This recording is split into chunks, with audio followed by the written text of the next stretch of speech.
Всем привет! Сегодня я решила с вами, так сказать, поговорить о вашем предназначении в этом воплощении, да? Какое ваше предназначение? Сюда же можем отнести, кстати, те профессии, где вы бы лучше всего реализовались в той и иной стези. Да? Ну и плюс, может быть, там выйдут какие-то карты по отработке. То есть, что вы отрабатываете в этом воплощении. Ну и плюс я, может быть, посмотрю, на какой стадии вы сейчас находитесь. Вы идете по правильному пути или все-таки куда-то вас занесло не туда. Перед вами 6 вариантов. 6 вариантов. Выбирайте первый, второй, третий, четвертый, пятый и шестой вариант. Я вам, в свою очередь, напоминаю, что за личными раскладами пишите мне в личку. Я указываю Instagram, WeChat, WhatsApp, Telegram. По поводу предназначения, почему, кстати, у меня такая идея возникла, потому что что-то в последнее время много запросов именно на эту тему. Ну, при индивидуальном раскладе я, конечно же, делаю прям точный такой подход с таланты, которые скрыты, таланты, которые заложены в детстве, да, таланты, которые вы будете раскрывать в течение жизни, ваш архетип, темная сторона, как это все прокачать, как к этому идти. То есть там более прям такой подробный расклад идет. Так, ну что, кто успел, тому и все, и прекрасно, и букет цветов. А кто не успел, ставьте на паузу. Я начинаю. Единицы. Что у вас там единицы? Давайте посмотрим. Суд.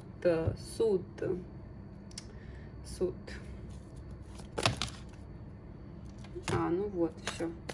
Вот здесь вот видите, у меня выпадает сразу две карты. Семерка мечей, да, и паж мечей. Вот кто-то любит поюлить, похитрить, кому-то на уши наплести, да, по восьмерке жезлов, закрыть глаза, закрыть уши. Как и вы, так и вы любите на человека как-то влиять, манипулировать, чтобы он, например, не узнал ту или иную правду. Вы любите узнавать через каких-то третьих лиц те или иные новости. Напрямую не играете в такие честные игры. Можете как-то юлить, да, уходить от прямого ответа, уходить от прямого разговора. Например, если вы хотите за кем-то понаблюдать или о ком-то что-то узнать, вы можете зайти в сети через третьи каких-то лиц или через третьи аккаунты. То есть вы играете здесь роль серого кардинала, а у вас здесь суд. Суд – это нужно человеку быть очень справедливым. Это призывать к ответственности людей, да, за то, что они ведут себя тем или иным образом, неправильным, так сказать. Это определенная кармическая карта. То есть за каждые поступки человек будет отвечать. И будет отвечать по справедливости, не тому закону, который у нас здесь на планете Земля, да, есть, а по закону, который идет вот там вот наверху. Поэтому здесь пока, я смотрю, человек находится на стадии, так сказать, зародыша, да. Да, он этого, видимо, не видит. По суду, кстати, какие у нас профессии проходят? Там, где холодно, кстати, человек может работать хоккеистом. На спорт, обратите внимание, хоккей. Журналист – это профессия number one. То есть первая, именно журналисты. Не зря у вас выходили мечи, да, и не зря у вас выходил паж мечей. Это мои мысли, мои скакуны. Люди, которые любят все узнавать, вызнавать. Вот, пожалуйста, журналисты. Работники почты сюда могут относиться, спасатели, пожарники, вот что-то в этом роде. Да, люди, которые, так сказать, вершат в некотором плане судьбы других людей, влияют на них, потому что суд – это очень кармическая карта. Вот такой вот момент. Так, покажите мне, пожалуйста, по единицам, по первому варианту, на какой стадии воплощения вот этой задачи сейчас человек находится. Покажите мне. Работает над этим, но не до конца доходит. Все равно взаимодействует. Здесь нужно самому брать на себя ответственность. Вам нужен всегда кто-то для осуществления каких-то определенных нужд. Да? Там расти по карьере или заниматься тем или иным бизнесом. Идете до девятки, не доходите до десятки, не доверяете, закрываетесь, огрызаетесь. не идете в трансформации, да, 8, 9 и 3. Не идете в трансформации, потому что, видимо, не берете на себя ответственность, чего-то боитесь, не доверяете людям, не доверяете обществу. Не могу сказать, что если человек мизантроп, но, тем не менее, не пройдет по таким дорожкам, которые ему неизвестны. Нужно все продумать, просмотреть, прежде чем вступить на какую-то новую тропу. А здесь по суду нужно брать на себя колоссальную ответственность. Я вам и озвучила собственную профессию, например, да, журналист, который может говорить, у него свобода слова, свобода мысли, он берет на себя эту ответственность, либо спасатель, да. Поэтому, единицы, призадумайтесь. И я еду дальше. Поехали дальше. Вы, в свою очередь, ставьте лайки, подписывайтесь на мой канал. Давайте посмотрим, что там у двоек. Девятка пентаклей. Путь в одного. Когда вы очень много, кстати, вкладываетесь в свою внешность, в свое лицо, в свою фигуру, что вы одеваете, с кем вы вообще общаетесь, ваш круг друзей. Девятка пентаклей — это карта элитная. И друзья у вас должны быть элитные, и на меньшее вы не должны соглашаться. И мужчин вы должны сами выбирать. И сами вы должны знать планы, сколько вы хотите зарабатывать, в каком доме вы хотите жить. По девятке пентаклей, если меня вот смотрит девушка, она должна быть супер здесь независимой. Ни в коем случае там, мужчина главный в семье, он дает мне деньги, да, ну или как-то там баш на баш. Нет, здесь человек, если будет брать на себя ответственность определенную и много на себе тащить, тогда у него поток будет финансово налажен. Потому что я всегда в своих раскладах говорю, что 9 — это путь в одного. А если мы говорим о старшем аркане, покажите мне тогда воплощение, что там будет. Покажите. Тройка.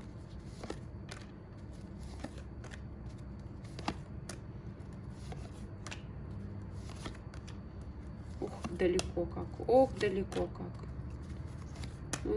Император. Ну, император — это огонь, это власть, это контроль. Но смотрите, как вам много всего нужно проработать, да? Очень много непроработанных еще моментов для того, чтобы полностью воплотиться вот в этой девятке пентаклей. Император — это полный вот контроль над всем, и он во главе, он самый главный, и он самый крутой. Вот по девятке пентаклей такое должно быть. А сейчас у нас первая карта вылетает, это тройка кубков, это взаимодействие, кооперирование. Если меня смотрят тут девочки, да, мне нужен богатый муж, мне нужен богатый любовник, мне нужен богатый парень, потому что здесь король пентаклей, это мужчина, мешок с деньгами. Вот тогда у меня будет счастье. Нет, нет, нет. Она здесь с вами выпадала, вот она.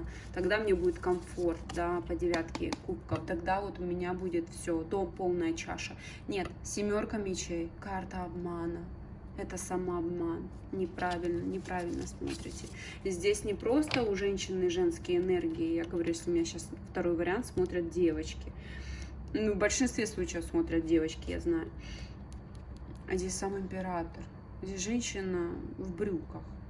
Да, здесь, если императрице часто не нужны мужчины, она настолько мощная, сильная бизнес-леди, то императору и подавно, да, то есть у вас внутренний стержень, если вы чего-то захотите и будете упорно к этому идти, будете очень хорошие деньги здесь заколачивать и будете очень большим начальником. Вот такой вот вариант у нас получился, да, понятно. И с чего начать? С девятки пентаклей начать, это такой вам подсвет.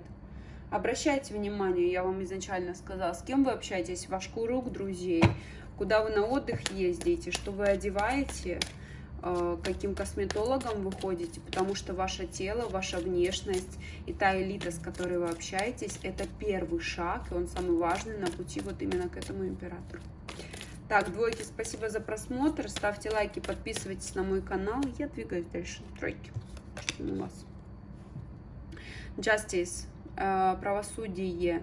Здесь сразу такая заметка, да, сразу заметка такая. Если вы делаете что-то не согласно закону, вернее, не согласно двум законам, то есть те законы, которые наверху, да, и законы, которые действуют в нашем материальном мире, у вас сразу все идет наперекосяк.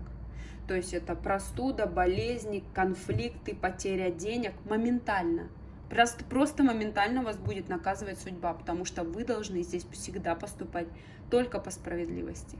Только по справедливости, никак больше. Ни в обход закона, никакого, ни духовного закона, ни официального закона. У вас должен быть всегда баланс во всем и везде. Неважно где, питание, общение. Здесь, кстати, люди кем могут работать? Все, что связано с органами власти, все, что связано с правосудием. Кстати, аптекари. Да, то, что можно взвешивать. Не зря здесь у нас весы, да. Очень прекрасно люди реализуются в сфере юриспруденции. Это судьи очень хорошие, да, потому что они действительно, видите, у человека даже лицо закрыто. То есть есть настолько у него вложен этот талант, да, ему даровала сама судьба. Он может быть очень справедливым, четким, жестким, откровенным, но очень справедливым. Но если этот человек сам будет делать какие-то вещи неправильные, даже какая-то мелочь с хитринкой, его сразу будет судьба наказывать моментально. Поэтому я говорю, здесь органы госвласти, юриспруденция, адвокаты, судьи, то, что, может быть, взвешивается, аптекари, это вот все туда, это вот в этом воплощении. Хорошо, троечки, спасибо за просмотр, я двигаюсь дальше. Давайте посмотрим, что у четверок. Умеренность, у вас умеренность. Так, ну у меня прям сегодня такой расклад очень фундаментальный, очень важно. У нас, да, и у меня здесь, видите, переворачивается карта туз мечей. Вот такая жесткая карта, которая кричит: да, ты права. Потому что вы собрали практически все старшие арканы, там, за исключением, я смотрю, двойки. Умеренность, умеренность. Эта карта очень спокойная, умеренная. Кстати, целительством могут люди по умеренности заниматься, да.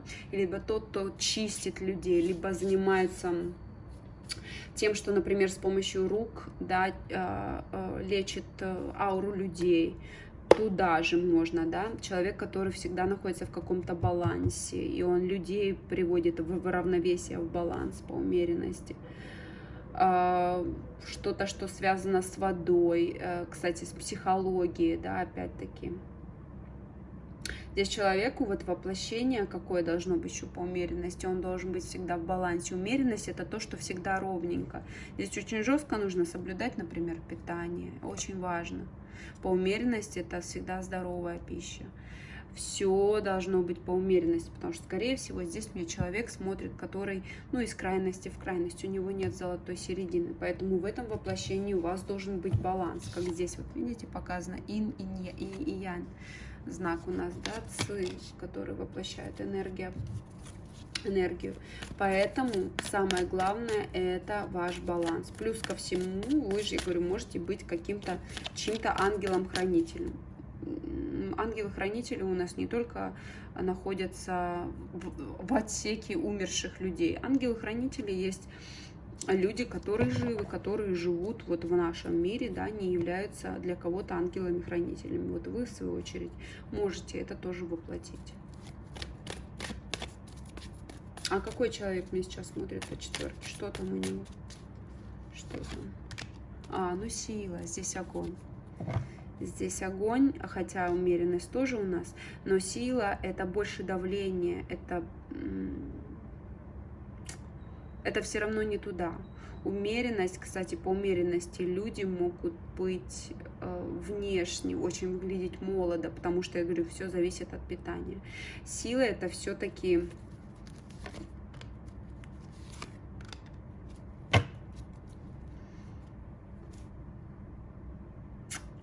заставлять себя что-то делать, потому что по силе есть стержень, вот эта внутренняя воля, да. Сила еще, кстати, о чем нам всегда говорит?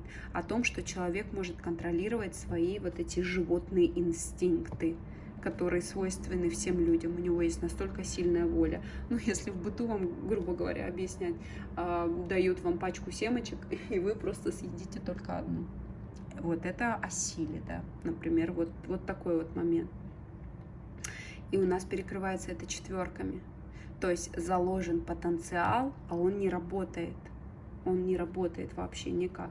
Поэтому здесь нужно человеку приходить в баланс. Либо, видите, луна на дне колоды. То есть затуманенное сознание. Действительно, человека, видимо, то туда, то сюда кидает.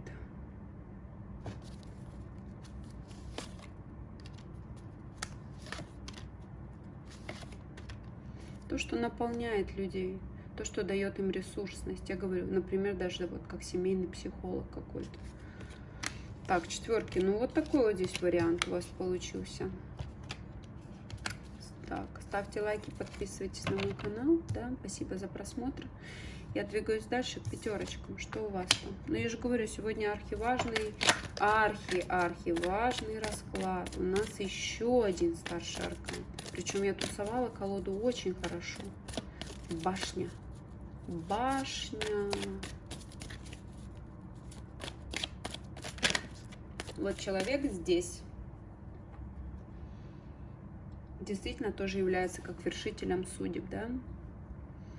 Он может как уничтожать, так и воскрешать. Это вы должны осуществить в этом воплощении по башне. Башня — это то, что разрушает, это кармическая карта. Вот, например, вы входите в жизнь того или иного человека, вы можете полностью ее перевернуть с ног до головы, настолько вы будете влиять на этого человека, да? Если здесь меня смотрят, например, люди с более пассивной энергией, такой спокойной, то здесь вы должны выработать некую агрессию, жесткость, да, ничего не бояться и идти до конца.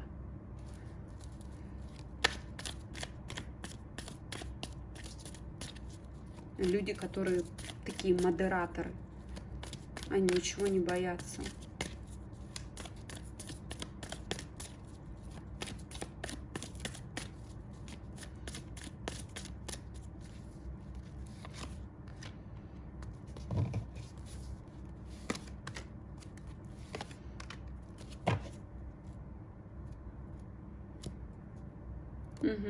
Ну а здесь выходят у меня, во-первых, мужчины, может быть, даже большее количество людей пятерки выберут мужчин, да. Здесь абсолютно проигрываются у нас пентакли, проигрываются кубки, то есть земная стихия более спокойная. Либо женщины смотрят, потому что пентакли и кубки — это тоже женская стихия, но они в мужском воплощении, то есть очень больше мускулинной энергии, так сказать. Но она все равно, эти две стихии, они более такие принимающие, более спокойные, не такие диктаторы-модераторы, да, судьбы и жизни своей и чьей-то. Здесь более такие спокойные, приземленные, да, по тройке кубков, которые любят там общество, взаимодействие, экзальтированные люди. Они не идентиферентны, то есть они не такие равнодушные, а наоборот любят общение. А здесь по башне человек, который, ну, меняет судьбы людей, причем в агрессивной очень форме. А почему так? Кем человек был в прошлой жизни? Почему у него такое воплощение должно быть? Кем человек был в прошлой жизни? Ага, он не брал какую-то ответственность на себя. Да, он только победу держал с помощью других людей, играл роль серого кардинала. Сам он не действует, поэтому в этом воплощении по башне вы должны действовать просто сами. И не просто действовать, а очень жестко и жестоко. Потому что в прошлой жизни, скорее всего, действия совершали те или иные, или шли к какой-то победе не своими руками. То есть более очень такие пассивные энергии были. А здесь нужно активничать. И о себе прям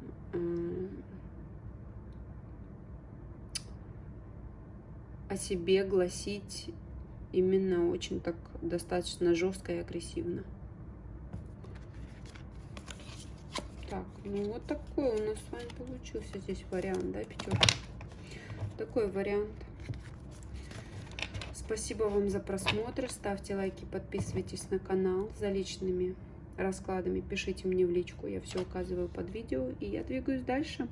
Шестерки, что у вас там? Давайте посмотрим. Ну, конечно, меня вы удивили, товарищи, этим раскладом. Ну, все старшие арканы, кроме двоек. Маг. Я тусовала очень хорошо колоду. Я в таком легком шоке. Видимо, действительно, он прямо архиважный. Его должны посмотреть много людей. Маг. Люблю эту карту. Люблю этот аркан, особенно его прорисовку в этой колоде. Маг — это у нас первый аркан. Единица — очень активная карта. Сам маг — очень активная карта. Маг может обладать, вообще он может крутить миром, потому что он может не просто обладать, он может повелевать всеми 4 стихиями, да, и это бесконечно. То есть он может, что это значит, повелевать всеми 4 стихиями? То есть он может воплощаться вообще в разных абсолютно сферах. Да, я часто, если вы смотрите мои расклады, периодически говорю мечи, кубки, пентакли, что там, жезлы. Они же отвечают за разную сферу жизни, да, где-то материалка, где-то эмоции, где-то наши амбиции. Вот здесь маг везде хорош. То есть во всех этих сферах. Основные его профессии — это очень хорошие рекламщики, очень хорошо люди продают, шикарные психологи, очень сексуальные, красивые. Ой, могут заговорить вообще любому, на уши присесть. Шикарные манипуляторы, чувствуют людей, уже есть определенный опыт, очень хорошие с них адвокаты получаются, очень харизматичные, да, эгоистичные, да, индивидуалисты, но это того стоит. Что еще? По магу, кстати, проходят и хирурги, и инженеры. Юриспруденция сказала, и психологи, да, люди, которые действительно знают свою работу на ура. И самое главное, они активничают, они не ждут с моря погоды. То есть кто меня, видимо, опять-таки здесь смотрит, более пассивный, в пассивных энергиях находится. Вам здесь нужно активничать, причем в разных сферах вы можете реализовываться. Прекрасно здесь, шикарно. Так, что еще хотела сказать? Что еще? Прекрасно оперирует вообще словом. Подвешен у них язык. Эмоциональный интеллект зашкаливает. То есть интеллектуальные очень люди.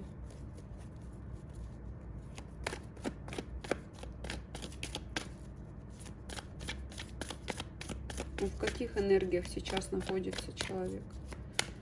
Он сама. Кстати, самое главное, я не сказала вам про оккультные науки, эзотерику. Здесь человек, если он маг, он не просто может, например, заниматься, как у меня 4, просто целительством, да, по умеренности. А здесь маг может, в принципе, заниматься и темной магией, и белой магией, и яснослышанием, и ясновидением. То есть это очень уникальная карта. Так, а в каких энергиях сейчас находится 6 у меня? Вот здесь такая у нее очень крупная задача. В каких энергиях? Что там? Мир, в принципе, целостный человек. Все, да. Земля и, опять-таки, это у кого? Это у двойки, кстати. Тоже у двойки 9, цифра 9, да, они должны идти, как так сказать, путь в одного, на себя очень много возлагать, а не на других людей. Также и здесь, я смотрю, у вас здесь включайте разум, ум, логику, интеллект. Это правильно, потому что маг у нас тоже отвечает за интеллект и за разум, да, это мечевая стихия. Да, но находитесь в стагнационном таком состоянии.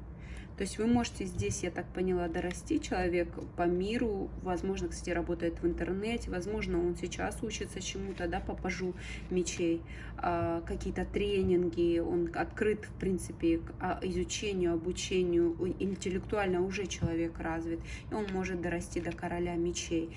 Король мечей — это тоже колющие, режущие предметы, это тоже адвокаты, да, очень острый ум, интеллектуал, он и нереальный. Но он не маг. Это все-таки у нас карта, но это младший аркан, да, это карта двора, а маг — это старший аркан.